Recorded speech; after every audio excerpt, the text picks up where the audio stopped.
No final da Idade Média, entre os séculos XIV e XV, a Igreja Católica enfrentava uma crescente onda de insatisfação.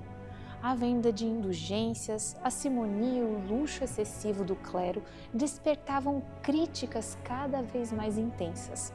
O movimento reformista começou a emergir em várias regiões da Europa, liderados por grupos como valdenses na Itália e por figuras como John Wycliffe na Inglaterra e John Hus na Boêmia. Esses reformadores desafiavam a autoridade papal e defendiam uma fé mais pessoal e centrada nas Escrituras, questionando o distanciamento entre os ensinamentos de Cristo e as práticas da Igreja. Apesar da repreensão, suas ideias se espalharam e pavimentaram o caminho para a Reforma Protestante no século XVI, que transformaria profundamente o cristianismo ocidental. Em meio a esse cenário, um homem se destacou por sua coragem e determinação em desafiar as normas estabelecidas pela Igreja. Seu nome era Pedro Valdo, um rico comerciante cuja transformação espiritual o levaria a se tornar um dos primeiros a clamar por uma reforma religiosa. Pedro Valdo nasceu em uma época em que a Igreja Católica detinha um poder quase absoluto sobre a vida espiritual e secular. Inicialmente, Valdo viveu como um próspero comerciante aqui em Lyon, mas após ouvir um trovador recitando sobre a vida de Alexis, um santo católico, foi tocado profundamente e o levou a uma profunda busca espiritual. Decidiu então renunciar a toda a sua riqueza, como um jovem rico em Mateus 19:21, adotando então uma vida de pobreza voluntária e imitação dos apóstolos. Valdo começou a pregar sobre a necessidade de uma vida simples e devota, traduzindo partes da Bíblia para a língua do povo, para que todos pudessem entender os ensinamentos de Cristo. Esta era uma iniciativa revolucionária, pois o acesso às Escrituras era estritamente controlado pela Igreja, o que desagradou ao clero lionês. O resultado disto foi que, em pouco tempo, tendo memorizado e aprendido as Escrituras, um exército de discípulos saíram de 2 em 2 pelas cidades e vilarejos, anunciando o Evangelho. Muitas igrejas começaram a ser abertas. Por seu profundo amor e conhecimento das Escrituras, começaram a ser chamados de o povo da Bíblia, conforme o historiador Louis Jordan, onde relata que um inquisitor, após ter visto um camponês que sabia 20 capítulos do Evangelho de memória por ter vivido um ano com uma família valdense, e também vários leigos que recitavam os Evangelhos de Mateus e Lucas, os chamou de o povo da Bíblia. Será que nós, que uma vez também fomos chamados de o povo da Bíblia, ainda fazemos jus a este nome? Temos comido o pão da vida como nossos pais? Em 1179, Pedro Valdo e seus discípulos, eles foram até Roma para tentar serem reconhecidos pelo Papa como uma ordem religiosa de pregadores e distribuidores da palavra, os pobres de Lyon. A princípio, eles receberam autorização para serem professores voluntários aos pobres. Pregariam apenas com a autorização do bispo, o que era praticamente impossível. Caso lhe fosse dada essa autorização, só poderiam pregar conteúdo moral, jamais de ordem doutrinária. Interessava ao Papa Alexandre III mantê-los por perto a fim de combater um outro grupo de dissidentes que eram chamados de cátaros ou albigenses. Valdo era um membro fiel de sua igreja. Inclusive o fato de ter colocado suas 2 filhas no convento mostra que ele amava a igreja e buscava uma reforma interna. Ele buscou trabalhar junto da instituição, mas foi sendo tolhido de seus ideais. De início, ele se submeteu às exigências impostas pelo Papa Alexandre III, não querendo pregar a não ser nos termos impostos por ele. No entanto, ao perceberem sua espiritualidade e fervor, os clérigos mostraram seu ódio, pois os atos de Valdo tornavam ainda mais evidentes a sua negligência para com o rebanho do Senhor. Valdo não visualizou qualquer possibilidade de retratar-se, uma vez que estava convicto de suas ações e que elas eram as mais corretas diante de um clero corrompido. Valdo, não conseguindo conter seu ardor, passou a pregar sem a devida autorização. tanto que foram advertidos a não pregar em língua popular para o povo, o provençal. A história é cíclica. Assim como Pedro e João perante o Sinédrio, foram proibidos e ameaçados a não anunciar o nome de Jesus publicamente. E a história se repete ainda em nossos dias. Podemos ver aqui na Catedral Saint-Jean-Baptiste de Lyon que Valdo foi retratado como uma gárgula. É o nome dado a uma escultura de catedrais góticas com um duplo propósito. Primeiro, de afastar os espíritos malignos e funcionar também como calhas de chuva. Aqui ele é retratado com a cabeça oca, como um louco, pregando para o céu em vez de se prostrar diante de Deus. Essa era a ideia que a igreja queria passar aos fiéis. Não cheguem perto desse herege. Ele é sem juízo, é perigoso. Veja como o diabo é astuto. Ele, Valdo, um homem tão proeminente, ele caiu. Nem chegue perto dele, pois ele vai acabar deixando você cair em heresia também. Pedro Valdo recebeu a visita do clero, o ameaçando de excomunhão caso continuasse a desobedecer à instituição. Mas Valdo declarou que era mais importante obedecer a Deus do que aos homens, citando Atos 5:29. Consequentemente, Valdo e seus adeptos, também conhecidos por valdenses, foram privados de todas as atividades religiosas, batismos, enterros, casamentos e, por fim, foram banidos da cidade. Finalmente, em 1184, o Papa Lúcio III declarou o movimento valdense herético. Valdo não visualizou qualquer possibilidade de retratar-se, uma vez que estava convicto de que suas ações eram as mais corretas diante de um clero corrompido. Exilados, os homens pobres de Lyon foram abrigar-se nas regiões da Lombardia e de Provença, onde foram recebidos amigavelmente por pessoas que adotavam ideias semelhantes às suas no tocante à religião. Historicamente, este lugar ficou conhecido como o território dos valdenses. Aqui eles puderam ter liberdade de segurança por algum tempo. Pedro Valdo, frequentemente considerado o fundador do movimento valdense, compartilhava muitas crenças e práticas com um grupo já estabelecido nos Alpes Escócios, no Piemonte. No entanto, a história nos revela uma verdade surpreendente. Mesmo a perseguição não impediu que suas ideias continuassem a se espalhar, plantando sementes que floresceriam durante a Reforma Protestante séculos depois.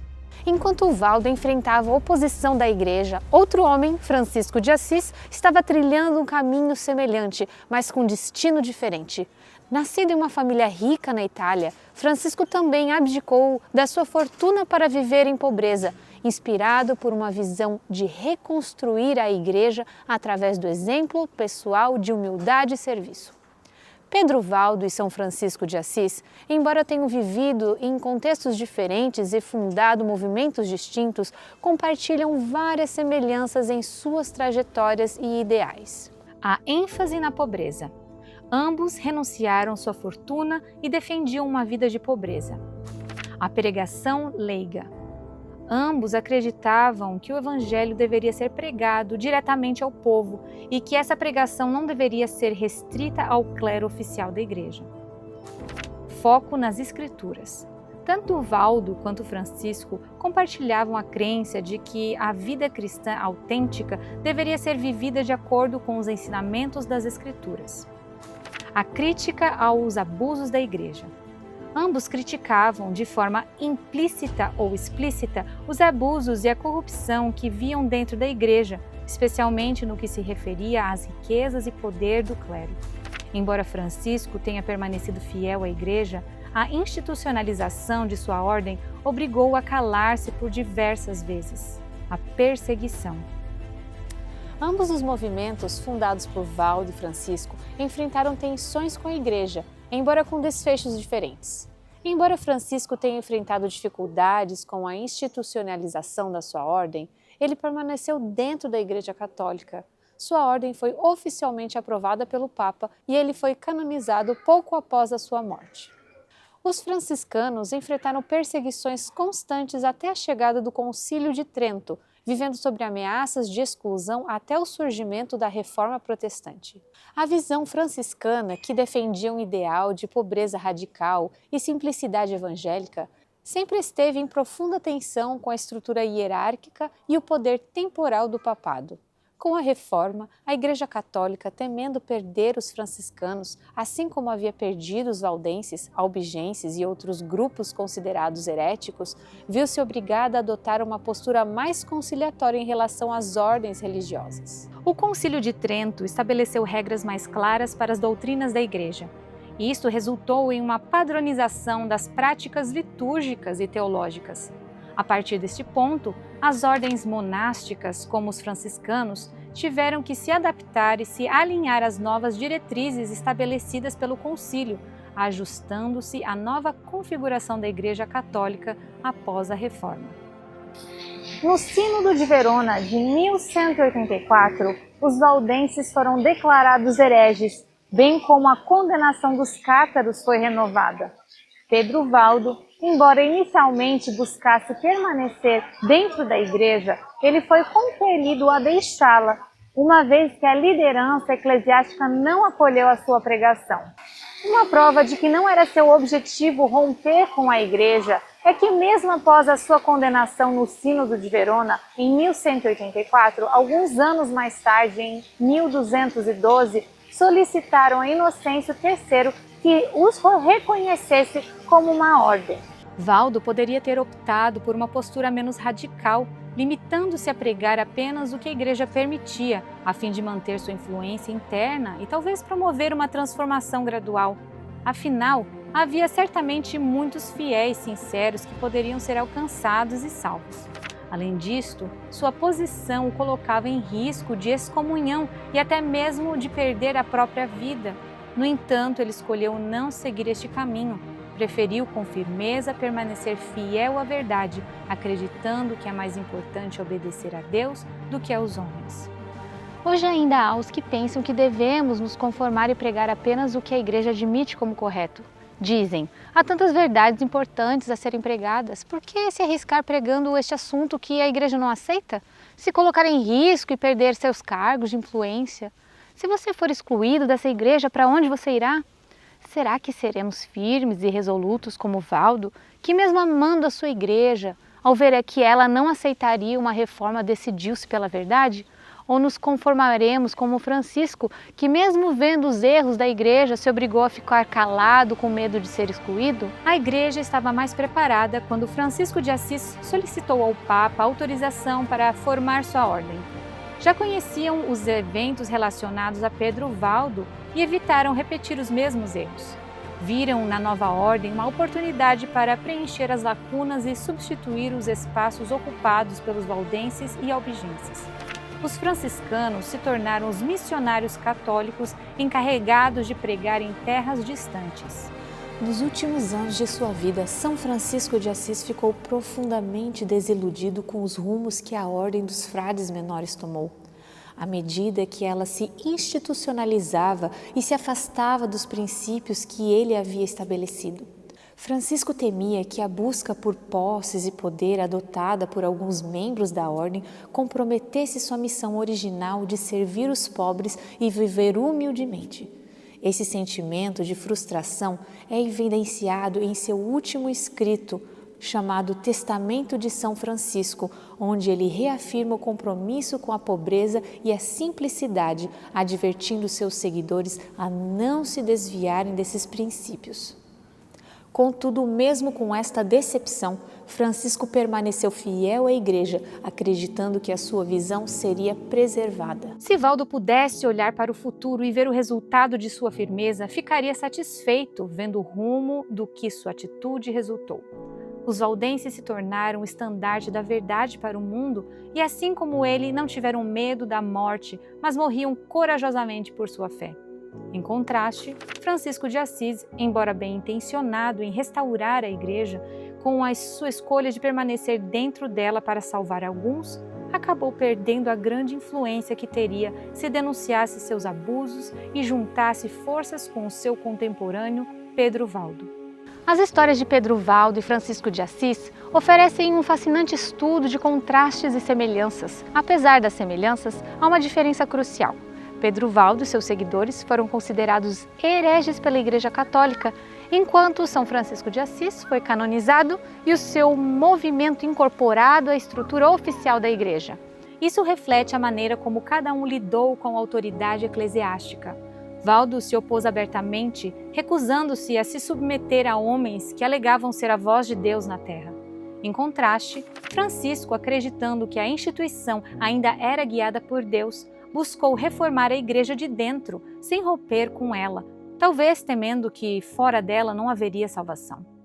Ele pode não ter percebido que a verdadeira Igreja de Deus não é uma instituição, mas um grupo de fiéis espalhados por diferentes religiões e por todo o mundo. Considerando os diferentes posicionamentos desses homens, qual deles, na sua opinião, produziu melhores frutos? Assim como eles, você prefere ser visto hoje como um santo venerado ou um dissidente? Da história de Pedro Valdo e Francisco de Assis, podemos tirar algumas lições para nós hoje. Como temos visto em todas essas histórias apresentadas sobre os mártires, tudo o que aconteceu são apenas amostras do que há de se repetir em nosso tempo e no futuro.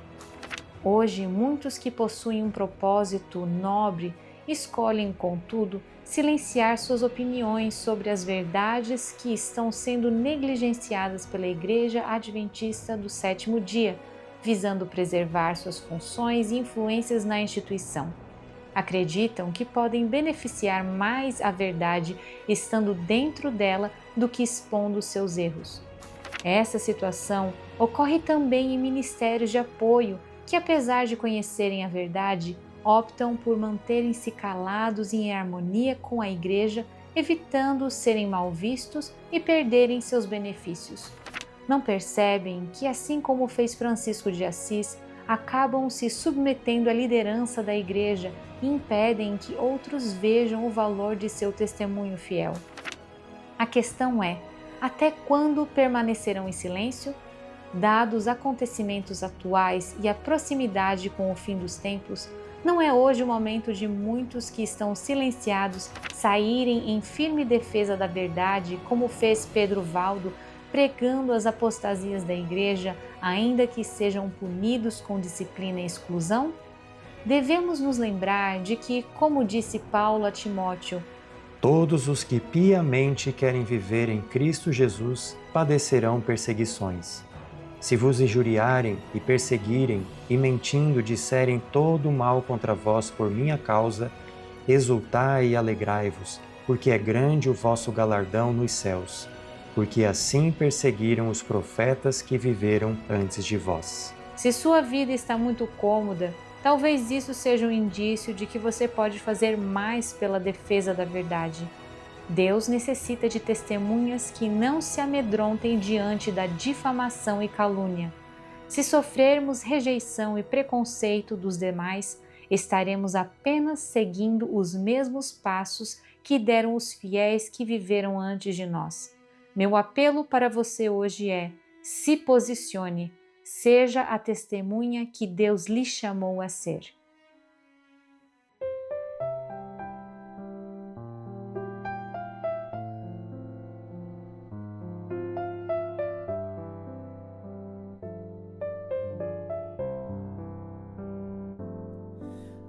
Vocês são as minhas testemunhas, diz o Senhor.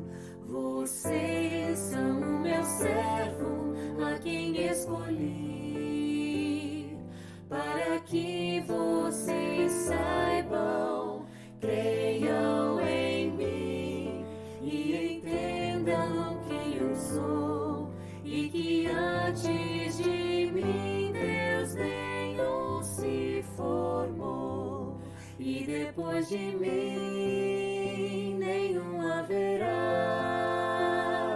nenhum haverá, nenhum haverá. Isaías 43, verso 10, verso